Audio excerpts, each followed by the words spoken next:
আমি দেখতে পাচ্ছি তাদের অনুমতি থাকার পরেও তারা ঢুকতে পারছে না। আপনারা যারা সাংবাদিক বৃন্দ আছেন, আপনারা জাতির বিবেক, আপনারা এই জাতিকে যতটুকু সম্ভব আপনারা আপনাদের লেখনীর মাধ্যমে জনগণকে, দেশের মানুষকে উজ্জীবিত করেন।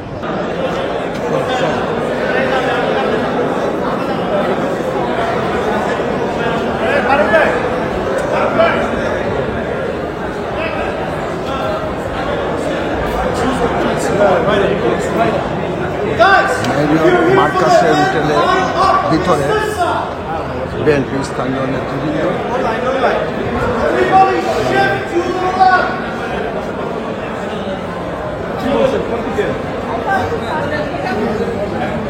ডক্টর ইউনূসের কনফারেন্সে ঢোকার জন্য সবাই দাঁড়িয়ে আছেন মেরিয়ট মার্কাস হোটেলে।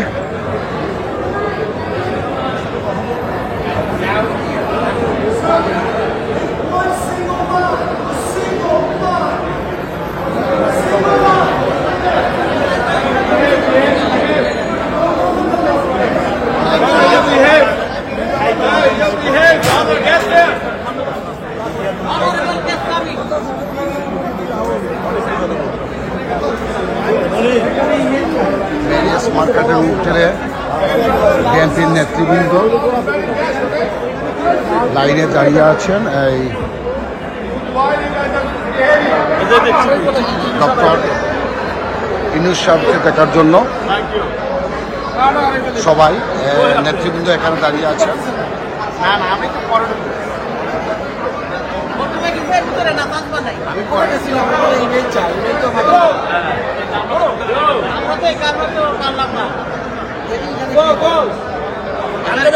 যারা মিসম্যানেজমেন্ট করেছে এখানে কি তারা আজকে যেহেতু এটা অফ হয়ে গেছে, আজকে এখন পর্যন্ত এটা কিন্তু এখন করতে পারছে না, এর আগেও করতে পারছে না, অনেকে ঢুকতে পারছে না। তো এখান থেকে এই মিসম্যানেজমেন্টটা যাতে না হয় এ ব্যাপারে কি কোনো সলিউশন ছিল না?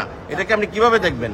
যেহেতু আমি আসলে কোনো প্রশাসনিক কাজকর্মে আমি জড়িত না, সেহেতু আমি মনে করি যে এই ব্যাপারে আমি আপনাকে সঠিক উত্তরটা আমার পক্ষে দেওয়া সম্ভব না।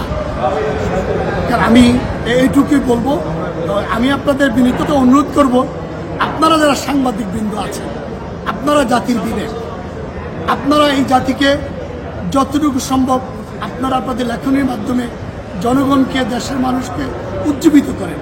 তা আমার অনুরোধ থাকলো আপনারা সত্যটাকে প্রকাশ করতে কখনো দ্বিধা করবেন। সত্য তো এটাই যে অনেকে ঢুকতে পারে নাই, অনেকে মানে সাংবাদিকরা পর্যন্ত উঠতে পারে নাই। আজকে এই যে তারা মানে সকাল থেকে অনেকে একটা ইচ্ছা ছিল তারা আজকে বাংলাদেশের যে নোবেল লরিয়েট, আপনাদের বিএনপির যে মহাসচিব মির্জা ফখরুল ইসলাম আলমগীর, এইসব বিষয়গুলো আসলে আপনারা কি আসলে দায় এড়াতে পারবেন? এই বিষয়গুলোকে কিভাবে দেখবেন? আগেই বলেছি যে এই ব্যাপারটা সম্পর্কে আমি প্রশাসনিক কাজে অভিজ্ঞ মানুষ না, আমি একজন সাংগঠনিক মানুষ। আমি আমার সংগঠনের নেতা কর্মীরা এখানে আছে যারা বিগত দিনে আমার সাথে আন্দোলন সংগ্রামে জড়িত ছিল। আমি দেখতে পাচ্ছি তাদের অনুমতি থাকার পরেও তারা ঢুকতে পারছে না।